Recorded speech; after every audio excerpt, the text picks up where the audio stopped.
जरा सोचिए, एक नदी जो हजारों साल से बह रही थी, जो सब कुछ जीवन देती थी, एक दिन उसे रोक दिया गया। उसकी सांसें, उसका बहना, उसका जीवन छीन लिया गया और हमने इसे तरक्की का नाम दे दिया। ये कहानी है दुनिया की बड़ी तबाही की। कहानी है इंसान के हाथों उस प्रकृति के खून की जिसने उसे पाला, पोषा, जिंदा रखा। और शुरुआत होती है डैम्स से, बांध से, उन हैवानों से जो नदियों का गला घोट देते हैं। डैम एक ऐसा शब्द है जो अक्सर हमने स्कूल के ज्योग्राफी बुक्स में पढ़ा। Hydro electric power, flood control, irrigation, अच्छी बातें, लेकिन इन अच्छी बातों के पीछे छुपी हुई है एक खौफनाक हकीकत जिसे हमने कभी जानना चाहा ही नहीं। जब एक डैम बनता है तो सिर्फ पानी नहीं रोका जाता है एक पूरा इकोसिस्टम, रोकी जाती है एक पूरी सभ्यता और शुरू होती है तबाही। नदियाँ कभी सीधी नहीं होती, वो बहते बहते मोड़ देती है, पत्थर खींच देती है, मिट्टी ले जाती है और कहीं ना कहीं ज़मीन को उपजाऊ बनाती है। लेकिन जब डैम आता है तो यह सब कुछ खत्म हो जाता है। एक रिवर एक लिविंग सिस्टम होती है, उसके साथ होती है fish species, micro organism, aquatic plants. जब आप उस रिवर का नेचुरल फ्लो रोक देते हैं तो यह सब कुछ मरने लगता है। यह सिर्फ इंडिया की कहानी नहीं है। अमेज़न से लेकर नील तक, मिसिसिपी से लेकर यांगत्से तक, दुनिया भर में हजारों डैम ने अपने नीचे सब कुछ दबा दिया है। और इसका सबसे बड़ा नुकसान है बायोडाइवर्सिटी का खो जाना। जब नदियाँ रुकती हैं तो उनमें जीने वाले जीव मर जाते हैं। उन पे जीने वाले लोग, आदिवासी, मछुआरे, किसान अपने घर, अपना जरिया ए माश खो देते हैं। जब डैम बना तो बोला गया बिजली मिलेगी, रोजगार मिलेगा, लेकिन हमारा गांव पानी में डूब गया। आज हम शहर के कोने में फुटपाथ पर जी रहे हैं।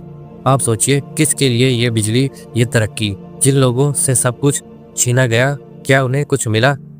जी हाँ, शहर चमक रहे हैं, लेकिन इन चमकते शहरों के पीछे एक घुरी हुई कहानी है।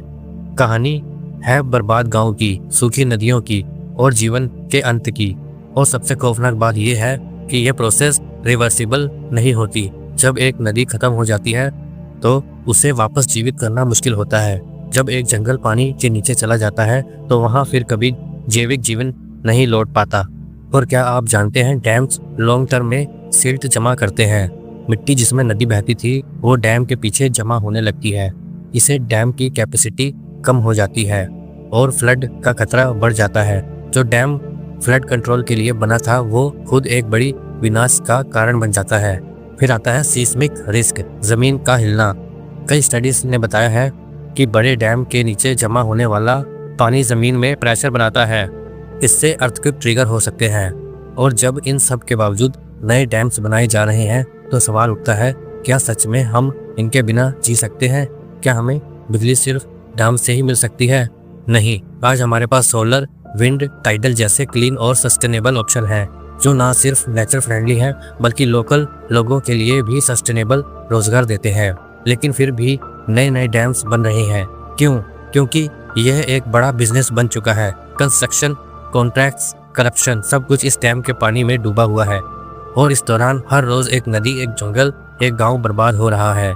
हर रोज दुनिया अपने एक और प्राकृतिक अंग को खो रही है। ये सिर्फ एक एनवायरमेंटल कहानी नहीं है, ये इंसानियत के जीने का अधिकार की कहानी है। अगर नदियां ही नहीं रहेंगी तो इंसान कैसे बचेगा?